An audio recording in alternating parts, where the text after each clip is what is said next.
to recession in 2016, and the attendant challenges led the federal government issuing an executive order in May of 2017 on ease of doing business in Nigeria.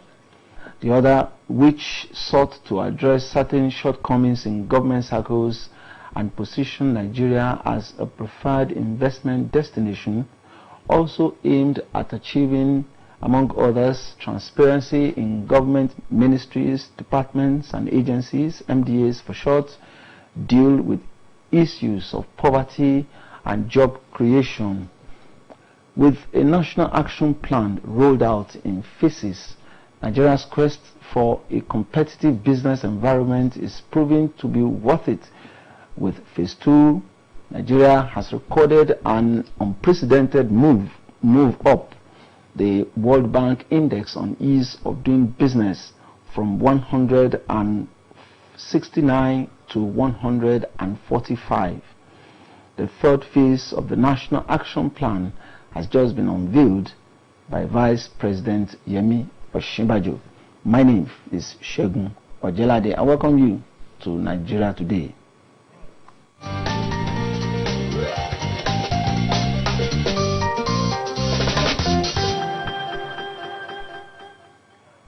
I'm being joined in the studio to discuss efforts so far at easing doing business in Nigeria by two eminent Nigerians. I have with me Dr. Mrs. Jumoke Oduwole.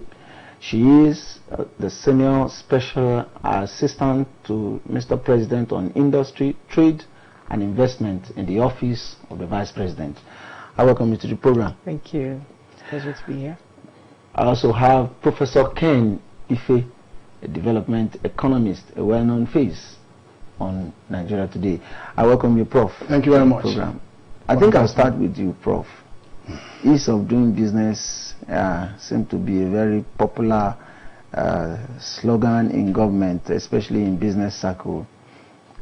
What are some of those indices, maybe some of those things that necessitated introduction of ease of doing business in Nigeria? Is it our rating or what?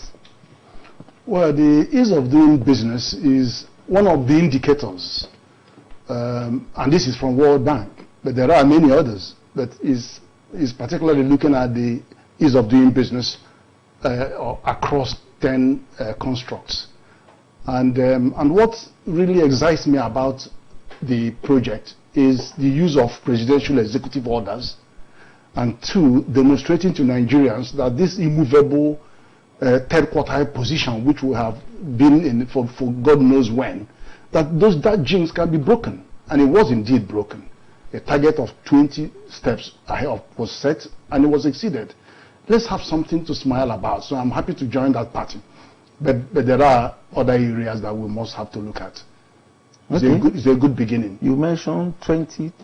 What does it mean? What do you mean by that? Now, those 10 indicators, I mean, I can tell you what they are. There's ease of registration a business, ease of registering a title, and then construction permit, the enforcing contract. You also have accessing credit. You have the electricity, access to electricity, not whether you have it the following day, but accessing it. Then you have minority interests, as shown in the stock market. We're doing extremely well in that. And then there are taxes, several challenges on taxes, multiple taxation in some cases, not even getting anything in other cases. So there are two extremes on taxes. There's one particular one that is in the purview of federal government, which is trade across borders. Yes. And that has two components, import and export. And you measure those on the number of procedures and how long it takes and what it costs you. Okay. So you do it on both ways. So these are the indicators. So they score them, weigh them, and put your position. Nigeria, unfortunately, seems to be at extremely low position. But we're moving forward. Okay. But the successes are spread across various indicators. Let's hear from the SSA to Mr. President. When we talk about some of the reforms that have been carried out, the ease of doing business, what are they? and where are the reforms located? Thank you, and thank you, Prof, for that very succinct exposition on exactly what ease of doing business is. So there are two parts to it that the Nigerian government is looking at. The World Bank has a flagship report, the Doing Business Report, and that's an empirical study, what Prof has just listed out across 10 areas, and you're ranked with 190 countries. So for the last decade, Nigeria has been slipping just in free fall. Till 2016, when we started working on this, we were able to stem the tide, and we actually moved up by one place from 170 to 169, but we didn't even want to talk about it. But then, what it told us, it took us time to really study what it takes to look at businesses. It's from the birth to death, from company registration to insolvency, being able to die in dignity. I mean, some businesses fail, that's the reality. But how are your creditors able to treat you? We still have to protect business owners, even if something goes wrong. And from the ease of starting your business, from getting set up, your construction. So we've kind of focused on each of those indicators. We work, Reform Leaders, a small team, the Secretariat of the Council, we work with MDAs. So each MDA has a reform champion, and we meet. In fact, Tuesday is the day we have our weekly meetings. So all day we've been meeting together. And we strategize what we are a fresh pair of eyes to look at the processes. So if you take starting a business, you look at sometimes it was taking weeks. And we said this thing can take 48 hours. What would it take?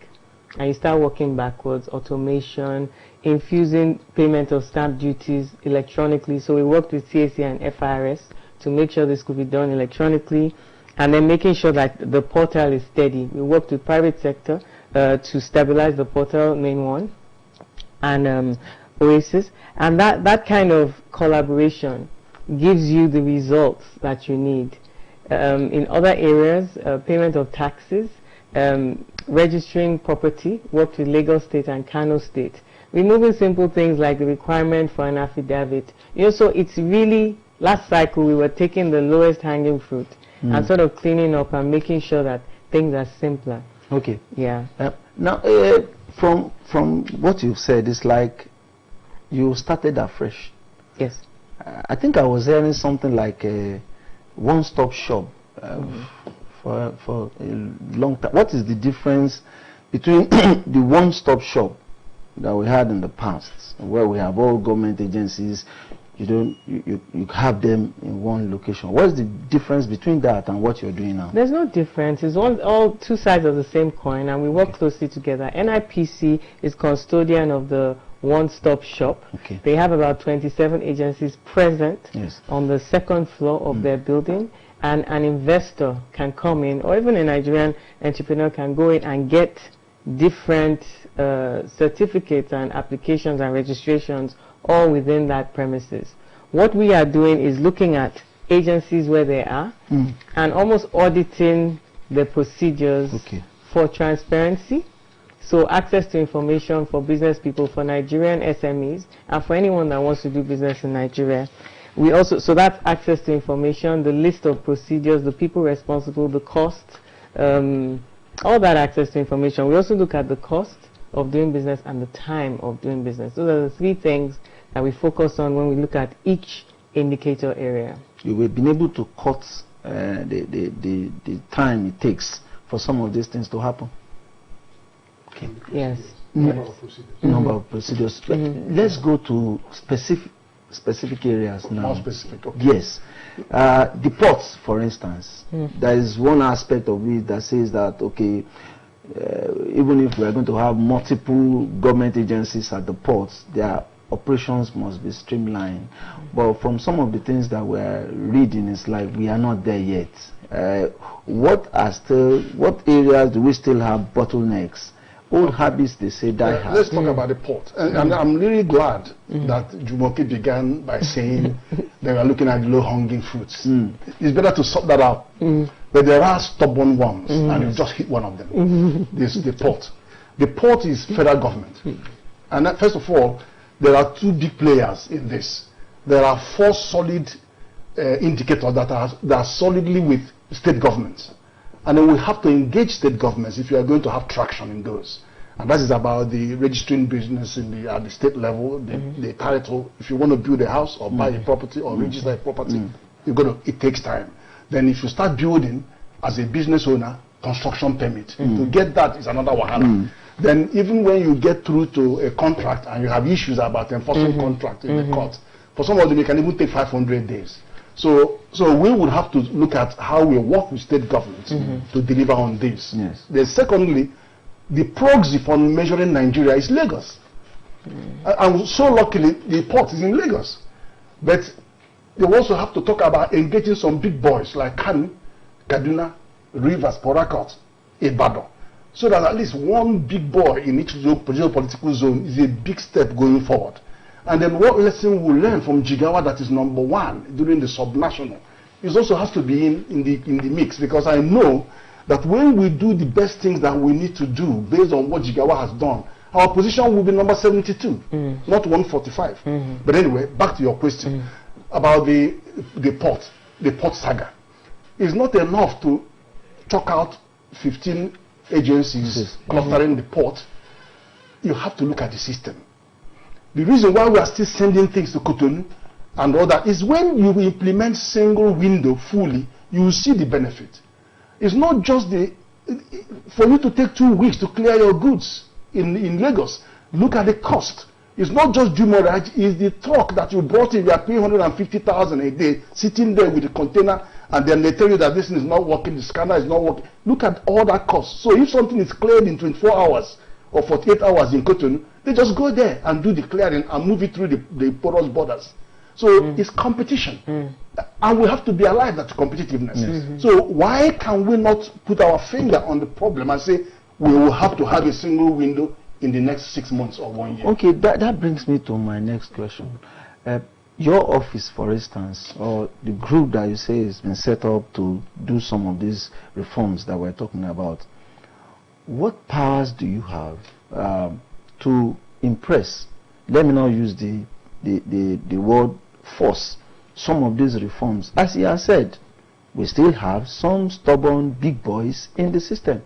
Do you have powers, or how far can you go in ensuring that what you say put down in policy are done? Well, my boss has powers. The vice president is the chair of the Presidential Enabling Business Environment Council. It got a FEC approval. Mr. President asked him to lead the initiative because of the importance. We have 10 ministers under it. You have the head of service. You have the central bank governor. You have now representation from Lagos and Kano State. You have representation from the National Assembly and the judiciary. So when you work across sections like this, and of course private sector, when you work with a cross-section of important stakeholders, they have the authority to work with the agencies, the ministries and the departments. Yes. Yeah. I thank God for some of the things you said about the caliber of people that are on the team. But one officer, one stubborn officer, corrupt officer at the ports or at the airports can make nonsense of some of these things. Yeah. You still go to either our ports or even the airport, you still see the rats there, the port rats, or even the touts that are still operating. Are we working on this? We definitely are. Prof referred to at the very beginning of his intervention the executive orders and the use of executive orders. Last May, the very first executive order of this administration was on ease of doing business, on transparency and efficiency of MDAs in their service delivery. I'll tell you a bit about the content of the executive order. It has a lot to do with the ports, the seaports and the airports, a single interface, making sure that there's collaboration between different ministries, departments and agencies that have authority over certain actions. I should really mention... Doctor, please let me just cut you there. We need to take a short break. Okay. When we come back, we'll be talking about the contents of the executive order. Okay. Now, the program is Nigeria Today. We are taking a look at the executive order on ease of doing business. We'll be right back. My two guests are still around. Coming up on NTA News 24, Nigeria Today, 7:30, Monday to Friday, with exciting anchors on topical issues.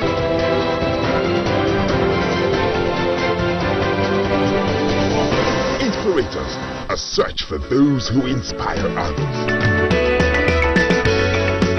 Business 24, a business magazine program. Late edition repackaged. Fresh and exciting programming on NTA News 24. Stay with us.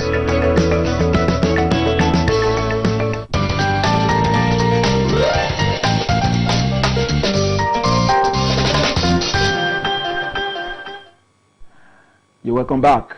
The program Nigeria Today continues on the ease of doing business in Nigeria. Now, Dr. Jumoke Oduwole, before we went on break, you were talking about the contents of the reforms. Please so the Executive Order 1 on efficiency and transparency really focuses on the seaports and the airports. One of the things that the Executive Order asks for is a single interface in searching of cargo, searching of passengers' luggage, and agencies have been asked to work together to agree service level agreements and timelines to have their work done. Now with the seaports, Prof called it a stubborn problem. Indeed, trading across borders and trading within Nigeria are two aspects that we have given disproportionate attention because of the importance to the economy. And with you talked about single window. We actually have a FEC memo imminent to be presented. We worked on it for over a year, a broad section, Ministry of Finance with Ministry of Transport, Customs and Nigerian Ports Authority, and come up with a system that should have us have scanners and single window and a ports community portal within this year. Okay. Yeah. Now, the human beings, I'm particular about human beings, the operators at some of these points that we're talking about, maybe in government offices, maybe at the ports, as we have said, or those that will come, that the investors will first come in contact with. And you talk of the Nigerian factor. There is still some people out there that are still cutting corners, bribe, still, How do we deal with such issues? Where have we had scapegoats? No, see, the Nigerian factor thrives when you have the absence of a functional system. And the reason I'm saying and keep saying, call it the name is single window. There's nothing else. Customs have power. Forget that. That is just a process. You have so many different things around it. The actual word is single window, national single window, before you can have regional single window. Many countries have been already waiting for Nigeria for more than 10 years. Senegal, Ghana, to our neighbors, they've been waiting for us to implement a regional single window. Now, when you have that system, it's a very well-defined system. You can't mess about with it. In fact, nothing happens until you implement the system. It says this: we are committed to clearing a good within 24 hours. In fact, before your good enters your London seaport, before it actually enters the ship, it has been cleared in Nigeria by Nigerian customs. Before you load Nigerian ship here going to London, it has been cleared by London authorities, which means when they have cleared it, they have cleared it. You pay all duties that needs to be paid. When the goods come, it gets out, because they haven't got any more procedure waiting for you, except maybe there are some alarms or something. But that is what it is. It means that if nothing happens, nothing happens. If you don't feel nothing happens. Then you can sit down. If the customers don't bring their goods, you have no money to collect. So that is the thing. It thrives. The corruption thrives because there's no system that is working. That is an international standard system that works. Okay. And it makes a difference, a huge difference on our economy. Okay. I absolutely agree with him, and that's why it's been prioritized. The Vice President himself chaired a number of meetings on exactly getting the single window, the scanners, and a ports community, so that there's automation. You reduce the rent-seeking opportunities. There's single interface right now as a palliative measure to make sure that there's coordination, reduction in documentation, all that is going on. But the real thing is getting the single window and the scanners into place. We've also been working on the roads, because the access to Apapa ports has been really terrible. So the Vice President himself visited and been working with Ministry of Power Works and Housing, some corporate social responsibility from Dangote and Flour Mills, working on the Apapa Road. On the Tinkan Island side, you have Boa and Honeywell working in that area. The work has been a bit slow. We've had reports back. visiting and the site visits, but there are timelines set, and we're hoping to really have at least some palliative measures. The use of containers and moving empty containers away from the area. There's a whole traffic task force that's been working.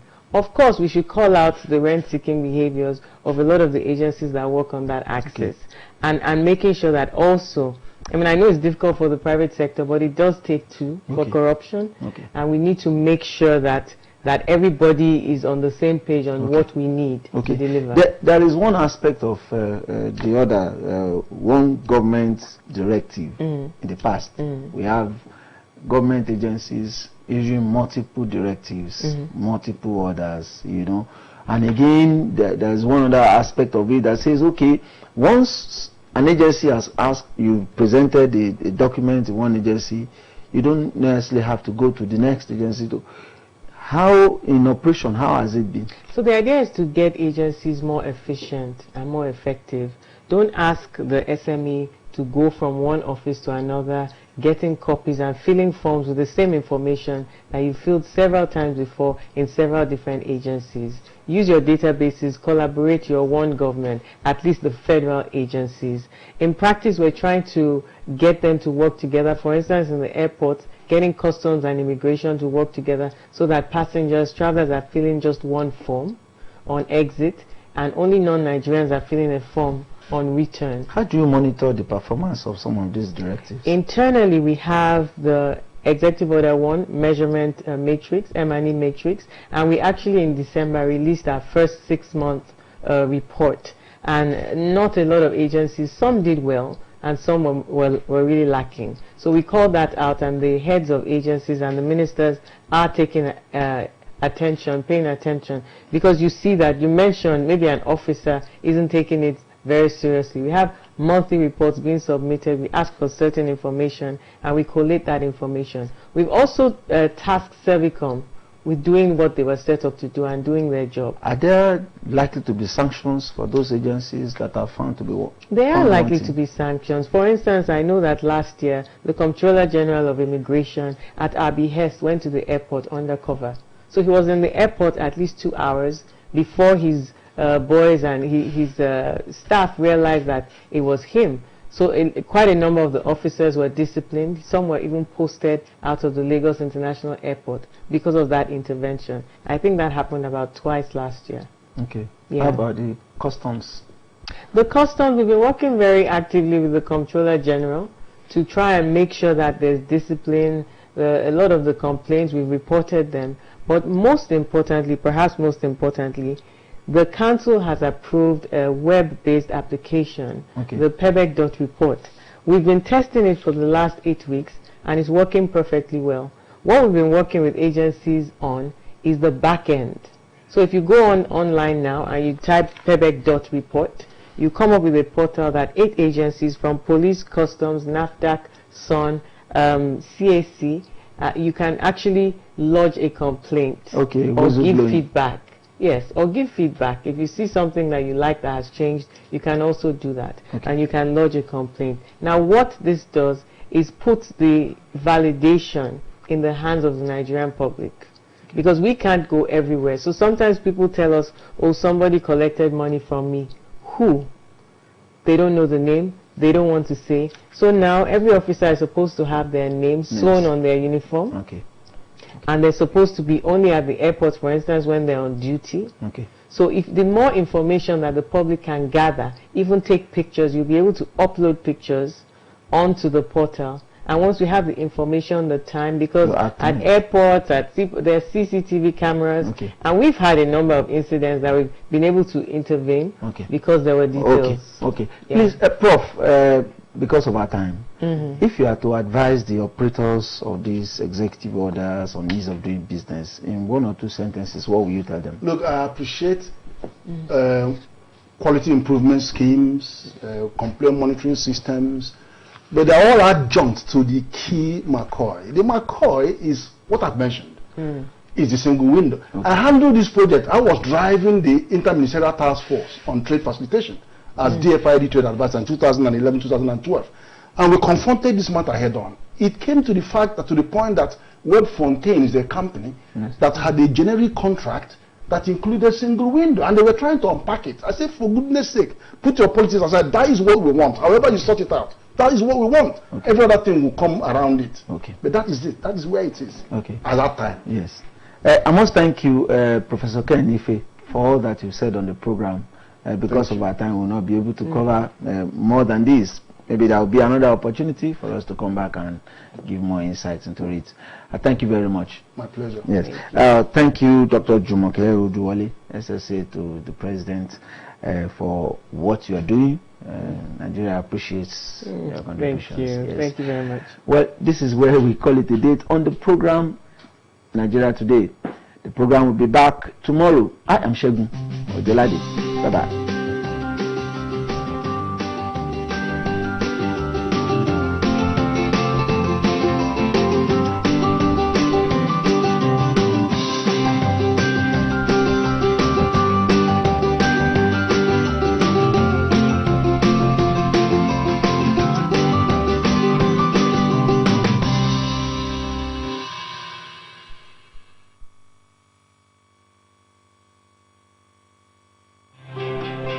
Take a trip through one of the most beautiful places on earth.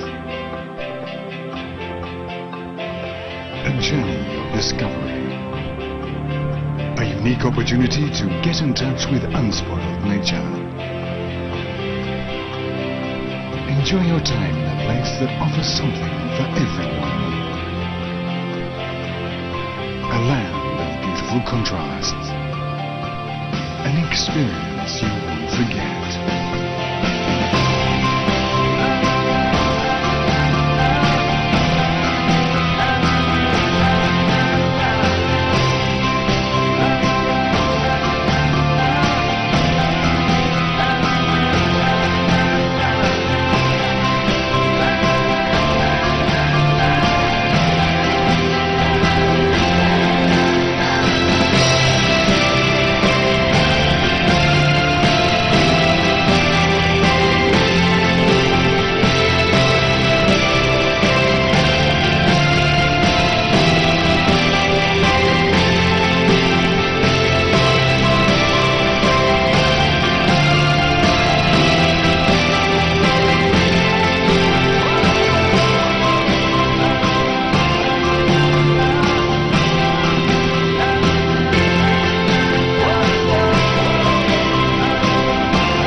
Fascinating Nigeria. To recession in 2016, and the attendant challenges led the federal government issuing an executive order in May of 2017 on ease of doing business in Nigeria.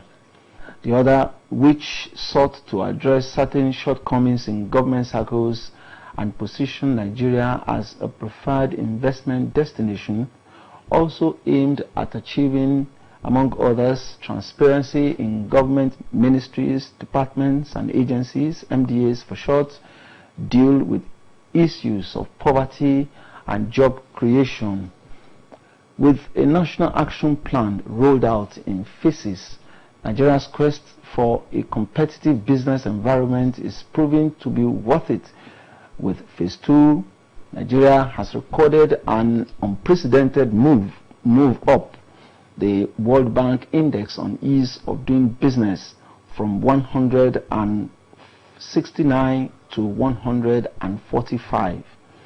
the third phase of the National Action Plan has just been unveiled by Vice President Yemi Osinbajo. My name is Segun Ojelade. I welcome you to Nigeria Today.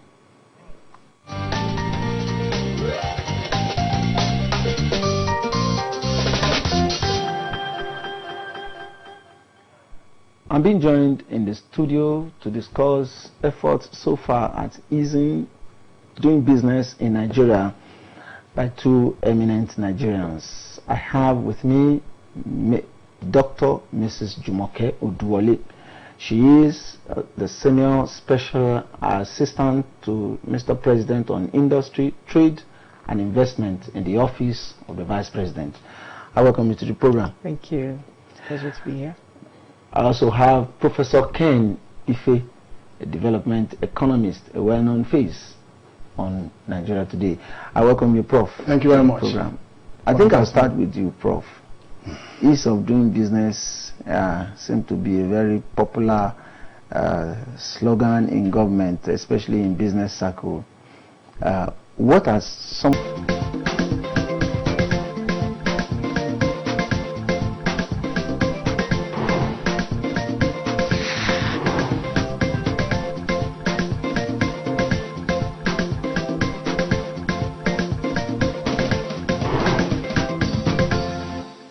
Strength grows in the moments when you think you can't go on, but keep going on anyway. And when you can't simply go back and change the beginning, you can start where you are and change the ending. Welcome to Kliglight, a potpourri of everything entertaining. I am Captain Gufan Shaji. And I am Akemini Williams, welcoming you to the month of love. On the show today, a reverting story from grass to grace. Africa is the future, basically. So I feel like Nigerian music has really grown. And to be honest with you, I don't really think anything beats Nigerian music. And the glitz and glam of the 60th Grammy Awards. Damn, Kendrick Lamar.